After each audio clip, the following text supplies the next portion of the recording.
Welcome to the Mark Divine Show. This is your host, Mark Divine. Thanks for joining us today.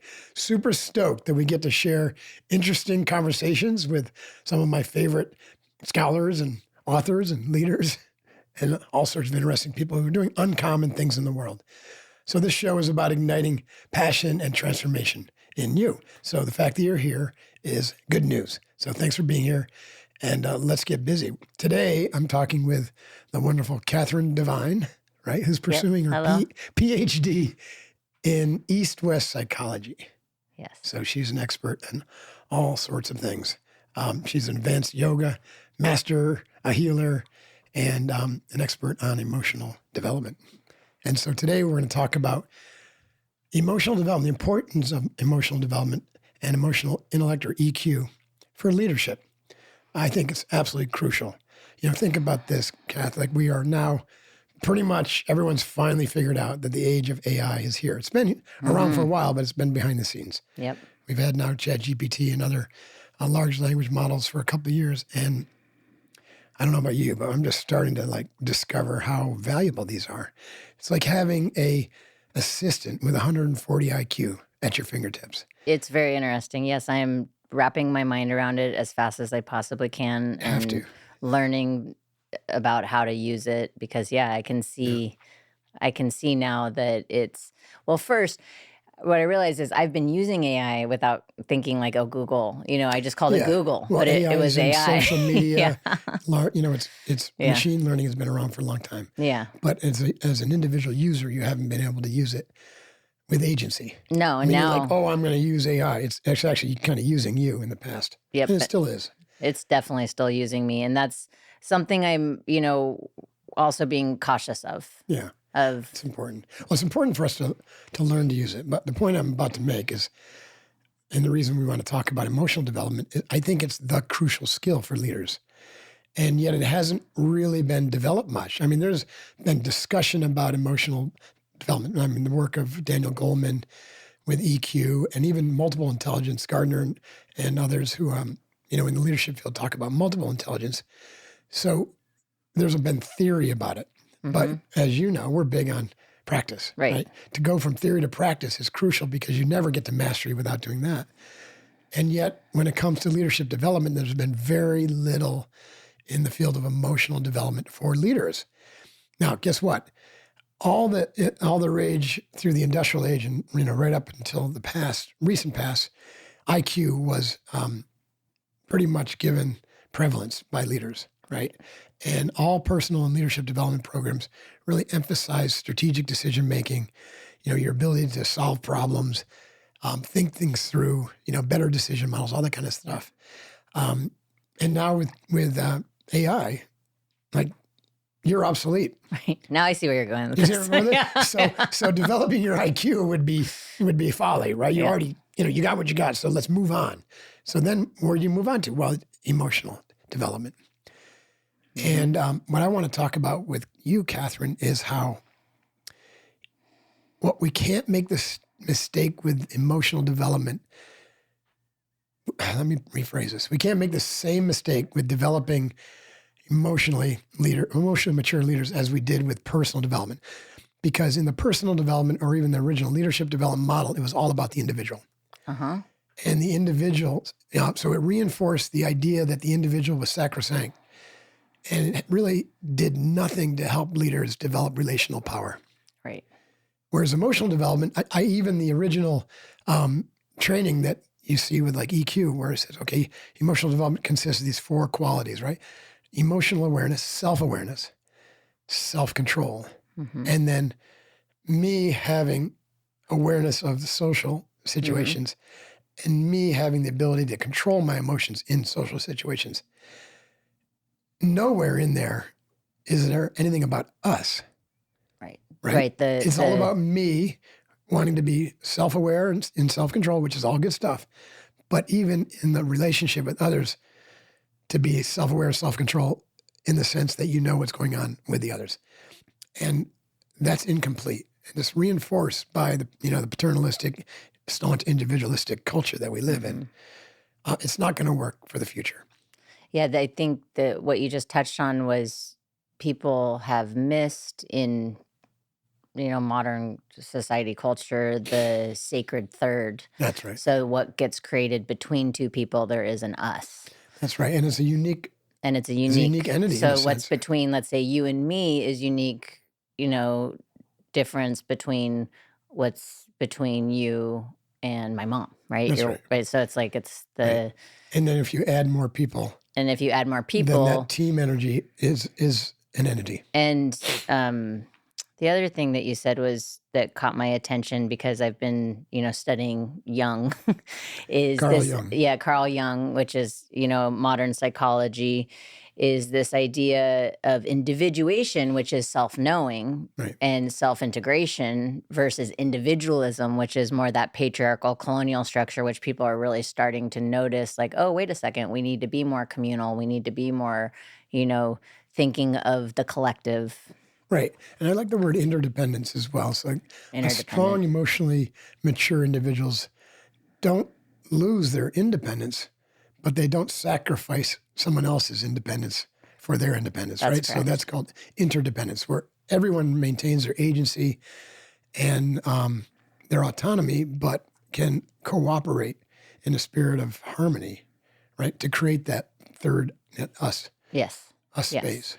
Yeah, you're not codependent, so yeah, you're not self-sacrificing or Right. Codependence would be self-sacrificing, Yep. sacrificing connection for, say, performance. Independence would be ignoring how your actions impact another, Right. in order to get ahead, let's say, or to get what you want. And it's maintaining separation. And it's maintain separation. And interdependence recognizes that there is a thread that connects everything. Right.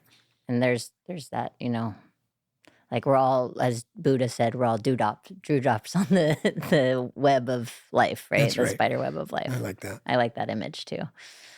Dewdrops on the spider web of So- life. This is difficult work, Mm-hmm. not just for men. I was going to say it's difficult work. It's difficult work for everybody. Women tend to be a little bit more open to relational work because of their orientation toward being caregivers. And men are resistant to it because of their traditional role as breadwinners, the hunters, the gatherers, and warriors needing to kind of like shield wall themselves from pain. Well, it's actually with women, it's a survival instinct. Right. It's because, there's been a lot of conversations going on lately about the myth of, people around, like, oh, we're the same, but it's like the level of hypervigilance women have to have when they walk out the door is just different. Right. There's for most of our existence, we still were the prey. And maybe that's shifting a little bit, but that need to be relational is actually a survival instinct because we want to be safe, in our most like core aspect. Unfortunately, though, it's interesting that if you think about like the women's rights, women's liberation movements, or feminism, actually reinforce separation because they're actually need to go like step into your warrior.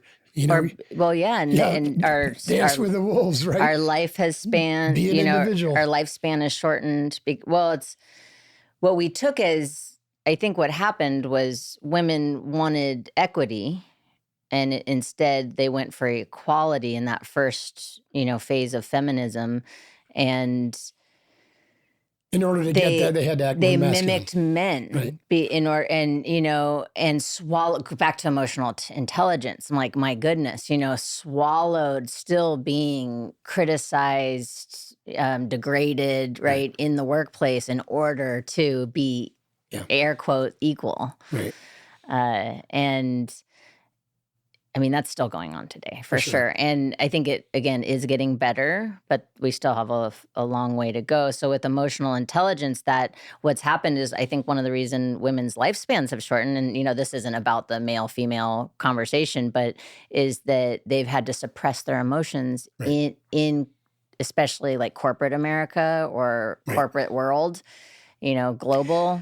And anytime you suppress an emotion, it's going to get stuck, and it's going to lead to some sort of... And that's back to the emotional intelligence. That's not intelligent, because then you get things show up like autoimmune disorders, or heart So issues, emotion, let's just talk about what is skin issues. emotion anyway. So emotion is like a energy. It's the energy state in the body.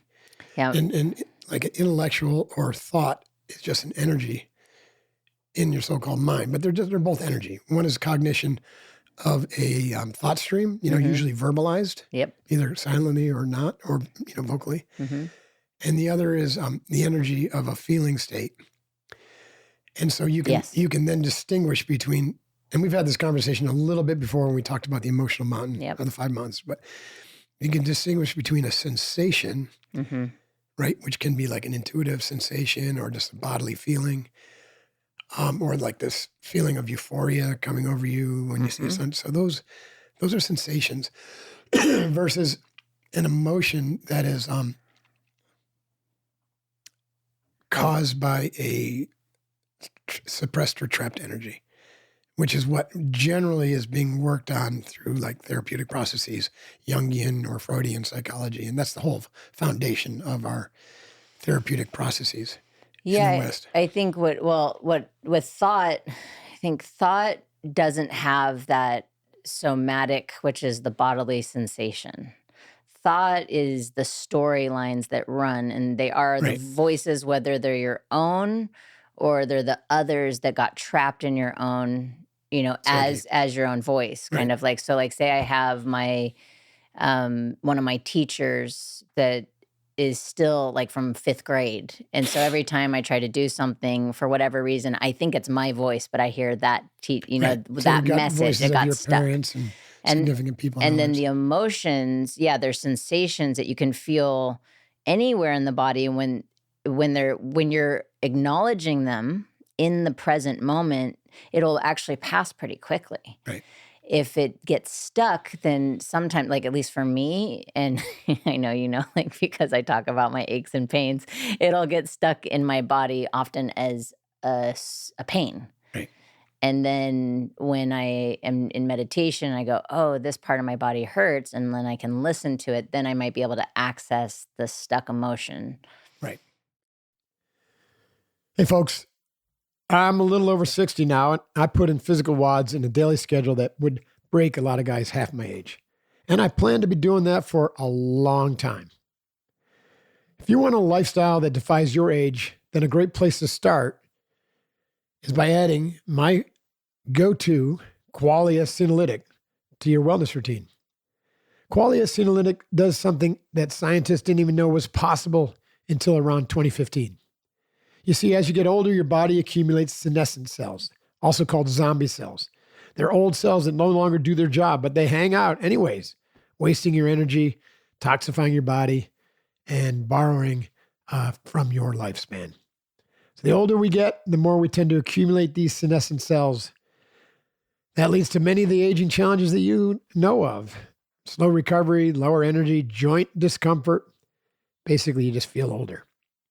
In 2015, scientists at Scripps and Mayo Clinic discovered that there's natural plant-derived ingredients that help our bodies eliminate these senescent cells. And Qualia Senolytic combines 9 of these game-changing ingredients into a simple supplement.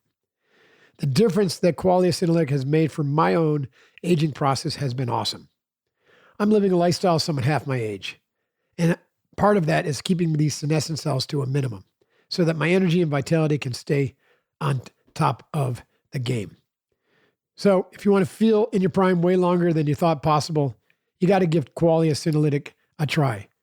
And they'll offer up to 50% off right now. If you go check them out at qualialife.com/divine15. Again, qualialife.com. That's QUALIALIFE.com/divine15. And use that code divine15 at checkout for an extra 15% off. That's an incredible offer. It's backed by a 100-day money-back guarantee. You can't beat that. Again, Qualia Senolytic, use it to age better at qualialife.com/divine15. Use that code divine15 for an extra 15% off to help you feel in your prime for years to come. Building an online presence is like establishing a forward operating base. That foundation matters. For years, I struggled with website hosting that crashed during traffic surges, security vulnerabilities that kept me up at night, and tech support that felt I was talking to a brick wall. As a former Navy SEAL, I expected excellence, not excuses. That's why I was stoked to find Kinsta for my WordPress sites. Listen, in the digital battlefield, speed and reliability win. Kinsta's hosting platform is built on Google Cloud infrastructure with 37 global data centers, delivering lightning-fast load times that boost your SEO and keeps visitors engaged. Their enterprise-level security isn't just talk. It's certified protection that lets you focus on your mission instead of worrying about the threats. Their dashboard is intuitive and modern. Even if you're not tech-savvy, you'll navigate it with confidence. And when you need support, you get actually WordPress experts within minutes. Real human beings, available 24/7, 365. Not AI chatbots reading from scripts. Look, in business as in combat, I've learned that you need partners you can trust. TripAdvisor, NASA, and 120,000 other businesses trust Kinsta with their digital presence. So if you're ready to upgrade your position, your foundation, then Kinsta will migrate your site for free and give you your first month on the house. If you visit kinsta.com/Mark, KINSTA.com/Mark. Stand tall, stay focused, never compromise, and trust Kinsta. Yeah, so I love that you talk about somatic and the mind, the body mind connection. So the body is the experiencer of emotion. The mind is the thinker of thoughts. Mm-hmm. Often they go hand in hand. In fact, I can make a bold claim that for a fully mature, emotionally mature adult, right? Thoughts will always have some sort of feeling state, right? Because a thought is actually energy. And right? it's tied to an emotion. And it's usually tied to emotion. Yeah. So the most powerful individuals are those who have a lot of emotional clarity and awareness and not a lot of like trauma triggers Mm-hmm. and are able to bring their full emotional power into their work or into their creative I expression. would say that they still might have trauma triggers, but they've learned to identify the trigger when it happens, Yeah. and they have strategies that are in place in order not to be reactive. That's right. And then I would also say, I think that our bodies are our minds too, and I know you do too. Yeah. So I just want to It's the same because thing. we're kind of saying So I'm like up trying in to the draw head. that. I'm trying to go there, right? That's where I'm Yeah. leading. Is like you have a thought, and that thought will often bring up or activate an emotional pattern. Yes.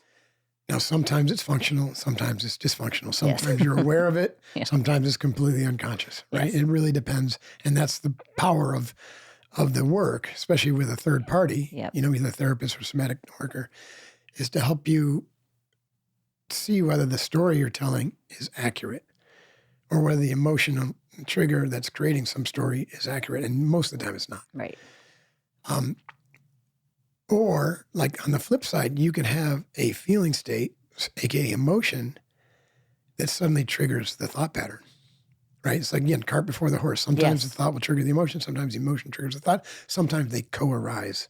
Well, at the back to same time. energy, right? And you can be like, say, if in the energetic systems of like, if everything is energy and frequency, I could be sitting next to somebody that's having a certain Yeah, you can emotion pick it up. and then possibly pick it up and start, and then that could start me in a thought process because now all of a sudden I'm feeling, let's say, resentment or anger.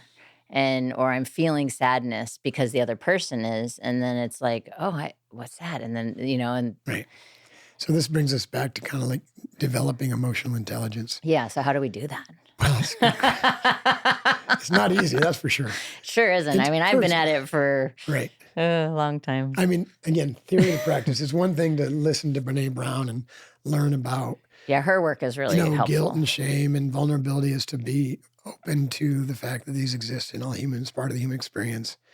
Lay down your sword kind of thing and open up to be vulnerable, to be transparent about that we're not perfect, right? When it comes to, especially emotional lives. So that's really first step is that, hey, awareness is to bring to light things that you may have been ignoring. So Yes. ignorance is to ignore things. Ignoring your emotional life. I'm talking to you guys. Ignoring your emotional life because you think you're too tough and it's going to make you look weak. Well, that's ignorance, Yeah. right? And Yeah. it's gonna really limit your ability to lead, because relationships is where things get done. Well, and also if you're ignoring other people's emotions. Right. So say if, Well, if you're in a ignoring your own, leadership you're role. ignoring others. Yeah. period. So if I'm in a leadership role and we're working together and I'm ignoring my own emotions, how in tune am I with your emotions? And will I be able to see the full picture of what's happening in a Right. dialogue? Right.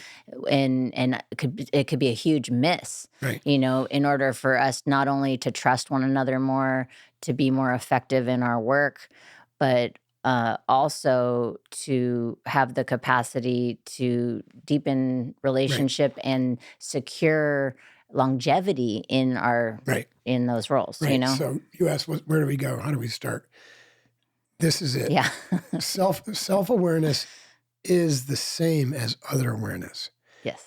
because the patterns that are in you are in others. Right. Not exactly the same, but you have the capacity for the same expression or suppression, right? Mm-hmm.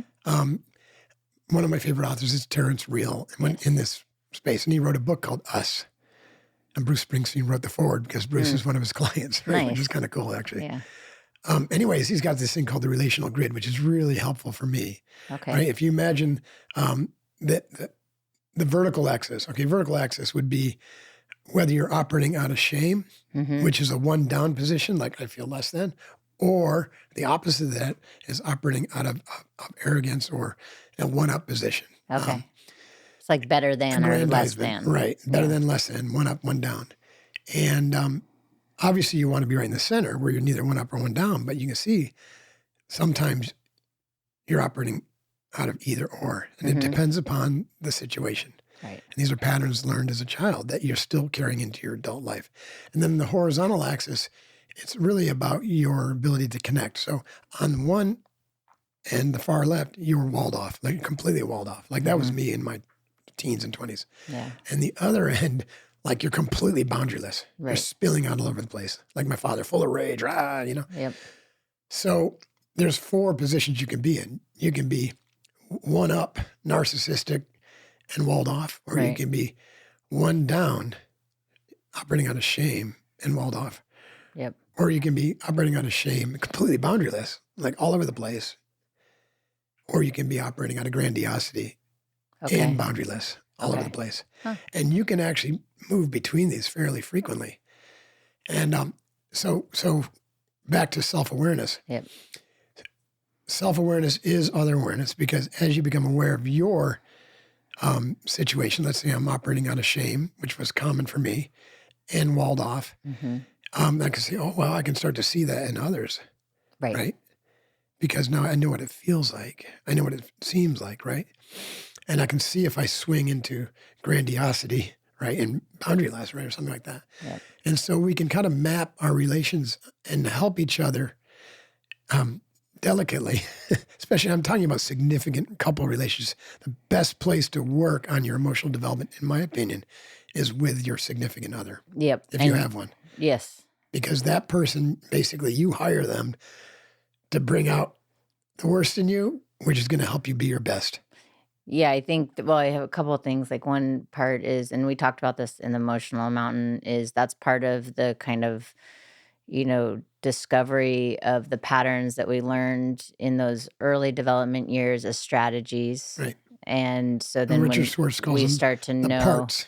yeah, These parts get split off. these parts are, and then seeing how they play out, making sure that as adults, like you're saying, if I'm in a certain emotional state, that I'm also checking in, like I might see it in someone else, but also like, am I projecting on that Right. to someone else because it makes me uncomfortable? Right. And so I don't want to feel that. So I'm going to say that person's this way. I Right. remember one time saying that to mom, like, because as you know, because she's your wife, like that she doesn't get very loud or angry very Right. easily. She's pretty calm, centered. I'm very similar. Yeah, and you're very So we kinda similar. mirror And we each could other. talk, we could unpack that all day long, Take but we all won't. day.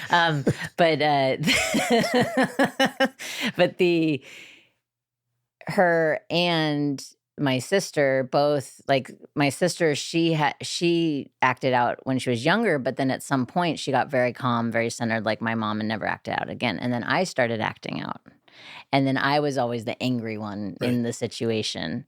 And I remember it was like probably 15 years ago. So I was like in my mid 30s or whatever. And I was like, you know what, you guys, I'm not the only angry one in this situation. Because Right. they'd be like, well, you're angry. And I'm like, yeah, I think you guys might have some anger too, you know? So that's the like putting on an emotion. And if sometimes what'll happen in like those really close family dynamics or romantic relationships is the one person will act out the other person's emotion. That's That's like right. a whole nother, I guess, Yeah. piece. I'm kind of going down a rabbit hole. But in when you said like with close romantic relationships, and then I would even put this too, like business partners, because they're Yeah. in a very Right. close relationship. That to know each other's landscape is so important, and to recognize that, you know, not all conversations are going to be comfortable, and some Right. things are going to be challenging and difficult, and some things are going to be beautiful and Yeah. fun. And it's often the approach to it as well. It's like, okay, how can I say, let's say instead of telling myself the story, like if I'm upset, frustrated with someone, that means this is bad. Right. Versus if I'm Exactly. upset and frustrated with somebody, this is an opportunity for us to explore the boundaries within the relationship, maybe the rules. And you know, we taught that a lot in the roles, and identities, but like the rules or roles that we've set up here.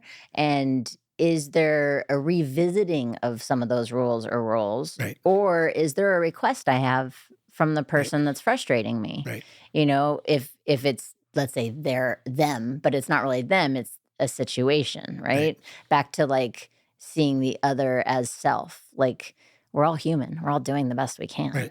And so people can be in action, and unless they're a sociopath or a psychopath, you Right. know, they're not consciously trying to harm somebody. Right. Right? I mean, that's one thing Right. that really bugs me about the whole buzzword narcissism. I feel like so many people are using that word and talking about like people that have narcissistic personality disorder are walking around intentionally trying to hurt people. And Yeah. it's like they have an extremely complex defense mechanism Right. that was built. Right. And it worked. It And it served them. worked for them when they were in Right. highly No, abusive I'm situations. I'm you know, thinking of one like- individual right now. Yeah. So who's been through all the training, right? Yes. Everything Yeah. you can imagine. And I'm not a therapist. I No, just want to like exactly. qualify that. So think about this. Like you can go through all the training in the world Yeah. and have all the self-control, right? Mm-hmm. You Yep. could be a 10th degree black belt and have a PhD, I know who you're right? thinking about, Exactly. And still be yeah. a walled off narcissist. That's Yeah. a one up walled off. Super controlled, Super good at manipulating. smiling screw. Yep. But boy, you know, at an unconscious level, you're just like a wrecking ball, and completely unaware of it. Right? And so Unaware that the manipulation is that's harmful right. to And others. that is rewarded in our culture. That's right. That's what I'm saying. It It's sure rewarded is. because our culture is narcissistic and individualistic and Yep. walled off. Yes. So it's not uncommon for top leaders and people listening to this show right now to be in a one-up, walled-off position. Yeah. Or have those traits, right? Or have those traits, right? to- And so just becoming aware that that exists within you is a step, but then you got to like basically do some work. Well, and what you just said, it's like, okay, if you just said that and someone goes, well, no, I'm not like that. And if you get defensive, it's probably a sign that you have it. and back to like, that's now an opportunity to explore shame around and radical self-compassion, like radical Exactly. understanding. Like I work on that so much, radical self-compassion, because I've definitely am like a hard driver inside my head. 100%. And I don't think anyone would know that if like they came across me like casually, but like anyone that knows me well knows like I'm just like, Yeah, it is life. you know, right? I'm pretty brutal This sometimes. is what it means to be human. Yeah. So give yourself a break. And so I have to be like, whoa, take a break. Right. Exactly. Yeah. Like Catherine, like, But come you know on. what? Here's you the know? thing. If you grew up with any shame, and there's Yeah. a lot of people who grew up with shame-based systems because it's part of our culture, Yeah. right? Our religion shames us, right? It's the Yeah. original sin. Yeah. And the academic institutions shame us, right? Yes. Like quiet, you know, your parents or grandparents shame you. Oh, yeah. Kids should be spoken to and not heard, or something like that, whatever the saying was. Seen but not heard. Seen, not heard. Yeah. At any rate, so there's shame, right? Yeah. Period. And then it can get worse, right, with different traumas. So it exists. Yep. And shame feels bad. It does. But it's the same energy as grandiosity. Right. The difference is grandiosity feels good and it gets rewarded. Right. Yes. But at the root of grandiosity is shame. Yes. And guess what? Everyone has it. And, At some level, everyone has it. So radical self-acceptance, which is a core practice along with forgiveness, right? Self-acceptance and forgiveness are like two two sides of a glove, right? They work together. Well, and what I was going to say to that is why I was sharing that was that that's not my voice.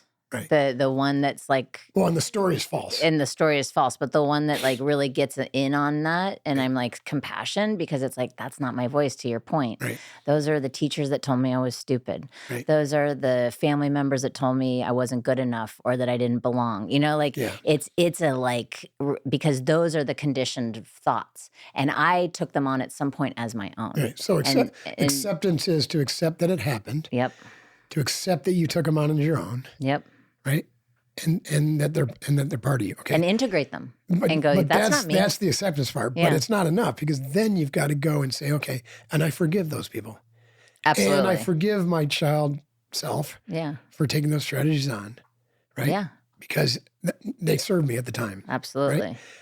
So that's step 2. And then step 3 is, now, how are you going to change the story and your relationship to those triggers? So that's where meditation and mindfulness comes in. Yep. And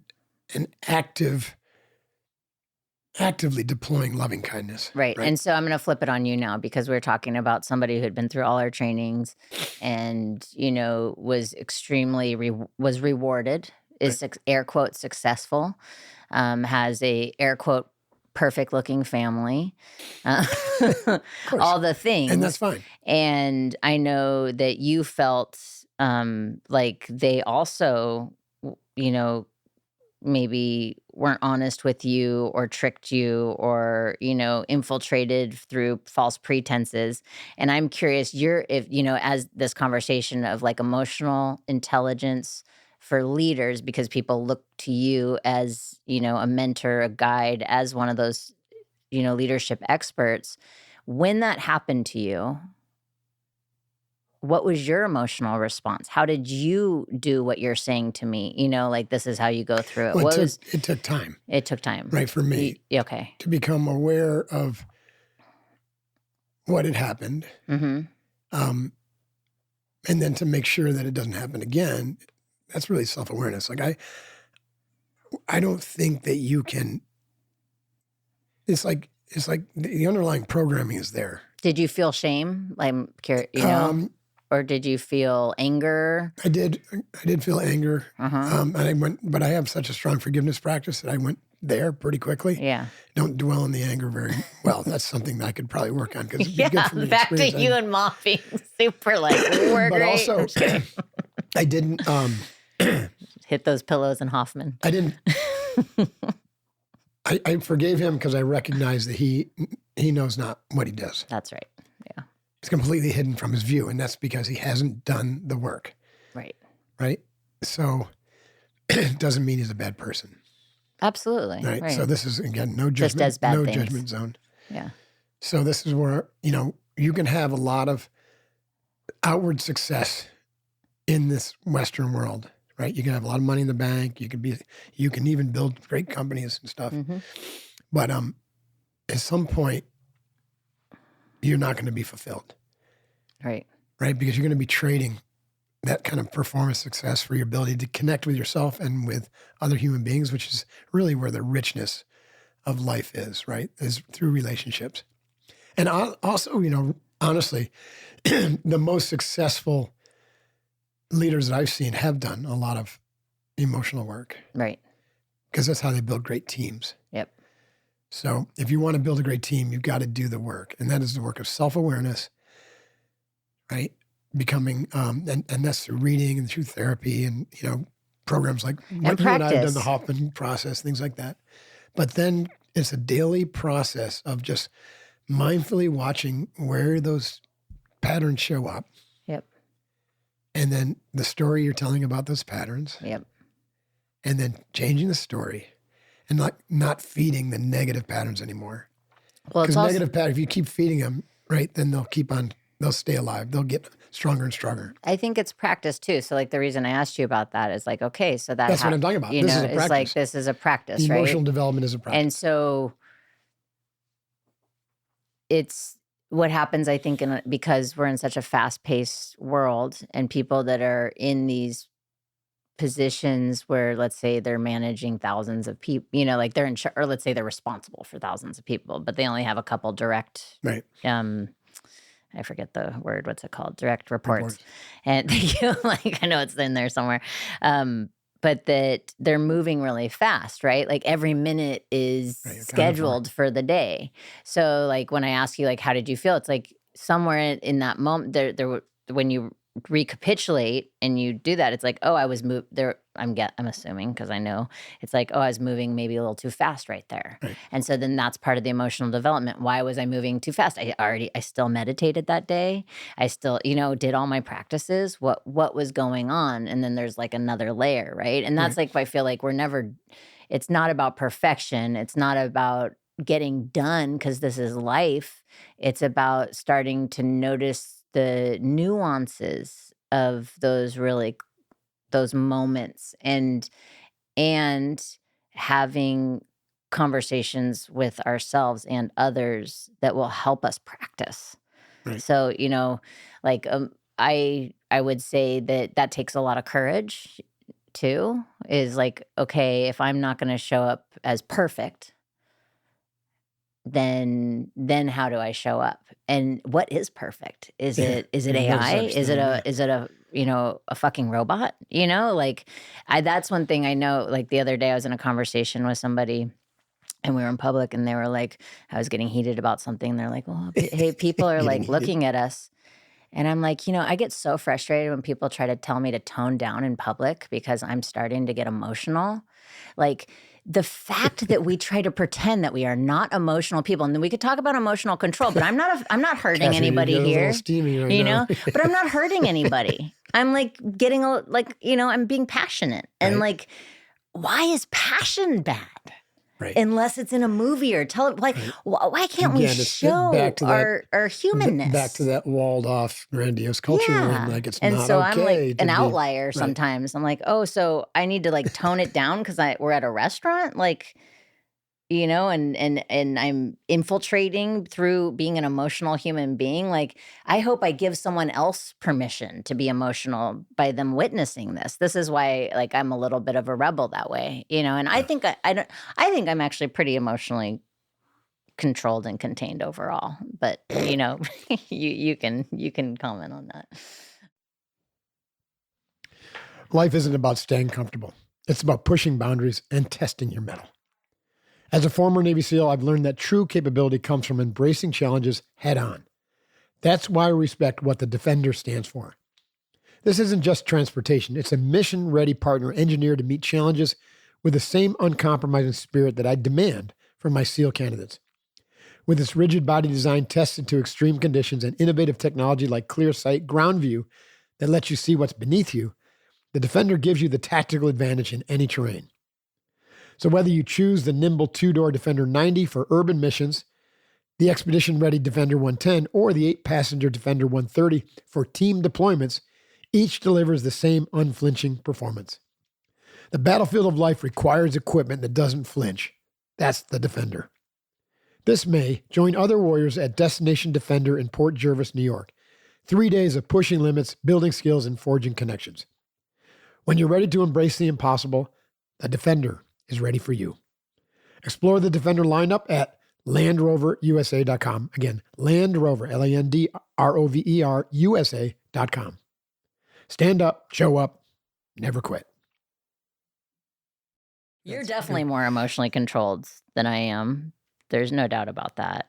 And I'm not walled off anymore, though. You're not walled off anymore. And right. I know the difference of the walled off part. And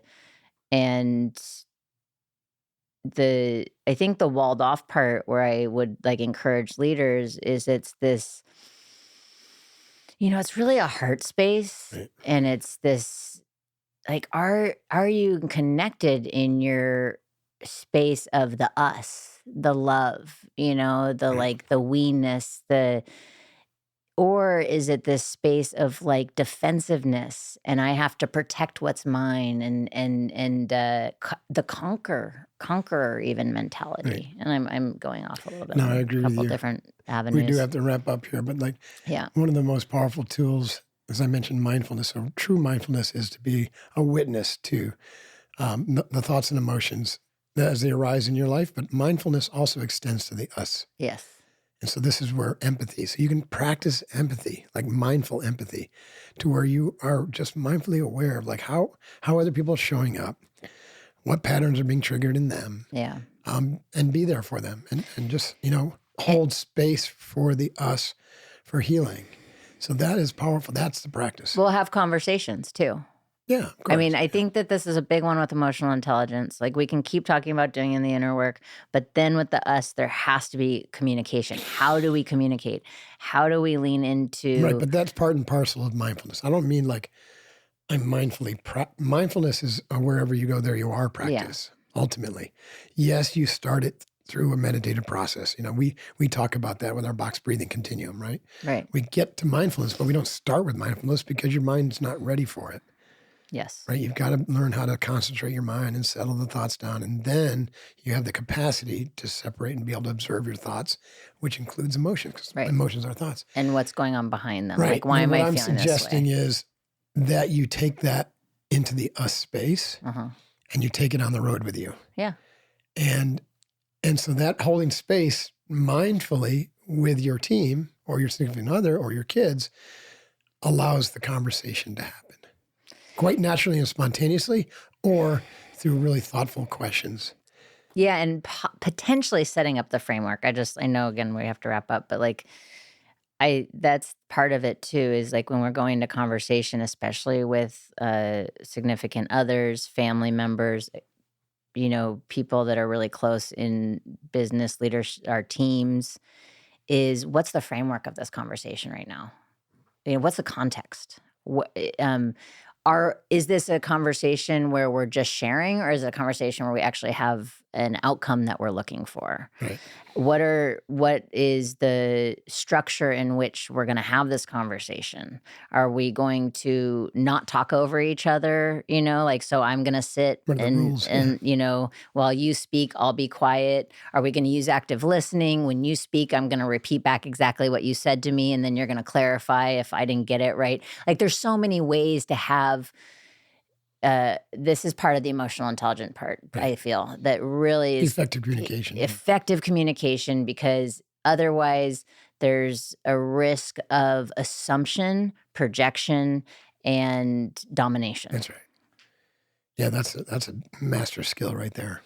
It is. I mean, I think it's I everything. mean, that should be taught. Like communication in schools is really about like media, Yeah. but really should be how do human beings more effectively communicate. Well, and that's like my example, like And at in the order to restaurant, effectively communicate, you have to have emotional awareness. is if the involved. person's like, whoa, whoa, whoa, kind of like settle it down, and then I can be like, oh, am I making you uncomfortable? Yeah, you're making me uncomfortable. Okay, well then I want to take the person I'm dining with in consideration. I might take a few breaths, Right. but I might still say like, why does it make you uncomfortable that I'm showing emotions in public? Right. You know, like, but I mean, definitely always that goes back to these pieces of checking in with not only ourselves but others, Right. and then that we are co-creating space constantly. You and I are co-creating space right Right. now, right? You and I have a really good dialogue. I feel like I check in with you if I feel like I've offended you, right? Mhm. Or if I've said something off. It might take me a day or two. I've always done that for the most part. Um, and you're like, I've already been through my forgiveness practice. You'll find. But right, I mean, we Yeah. check in like that.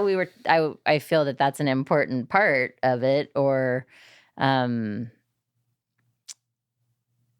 instead of running on an assumption, and then I might be reacting, and that and I'm talking about our work relationship as well as our personal relationship. So that's leadership Yeah. and communication, emotional development, and I would say that like We should create a course on this. It's Like we're all over the so place, and this dynamic. conversation We are. is, It's so dynamic. there's so many different vectors, right? So There's there is yeah. work that we have to do alone for self-awareness. You know, listening to stuff like this, reading books like Terry Reil's Us, that's the theory part, right? That's like, and you can get a long way with that. The aha moments, like, Yeah. become quite aware. All of a sudden, it can shift your perspective, which can begin the process of transformation. But taking it, I think the key takeaway, I think, is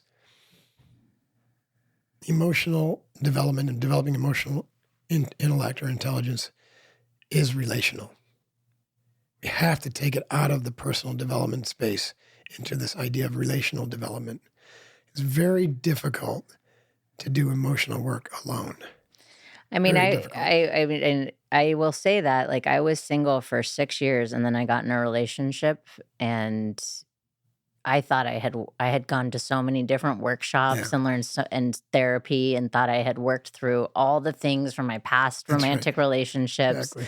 and I was like, I've got this, Right. and All those triggers get so much triggered stuff again. still showed up, and like I really had to face myself again, and it was beautiful, and what it showed me is exactly what you're saying. I'm just like hammering that home, Yeah, is like I did not do it in a vacuum, and I thought I did. right. And so the minute that the most big mirror, which is usually an intimate partner, showed up, it Right. was like, And oh, well, I this is still why go, so many people in our culture have done the emotional bypassing. yeah, They can meditate for 25, 30 years, right? They get the degrees, yep, and yet they've completely denied and suppressed or ignored the relational part yep, or avoided. or avoided I it. would Yeah. say that I probably had avoided it a little bit without Right. knowing, and then when I leaned back into it, it was like, oh, that's Yeah. maybe why. So the final, So the pin in this conversation is yeah, that that's fine. That works in yes. our culture, and you can often get rewarded, but you won't find true satisfaction, Well, you'll right? always be running. You'll always be running from something. Yep. You won't find the deep connection with yourself that you're looking for, and you won't find the connection with others that you look for. And then that's just too bad, because you'd be missing the real juice of life. Yeah. And you won't be able to sit alone in the dark in silence. That's true. And sitting in silence, by the way, is one of the most important things to do. Don't waste time not doing it. No. Punjab. Hashtag. Yeah. Thanks so much, Catherine. Yeah. Thank you Really for enjoying having these me. Yeah, conversations. me You're too. awesome. Thanks You for joining too. us on the Mark Divine Show. I appreciate you being here. Pay it forward by sharing this episode with your friends if you thought it was useful. You can rate and review it wherever you listen. That's very helpful as well. Show notes will be up at markdivine.com. Thanks to Catherine and Jet Studios, John Dahlgren, and Chase, who helped bring the show to you, as well as my weekly newsletter, which you can subscribe to at markdivine.com. So until next time, go get emotionally mature. Good luck with that. Hoo-yah. Yeah. Divine out.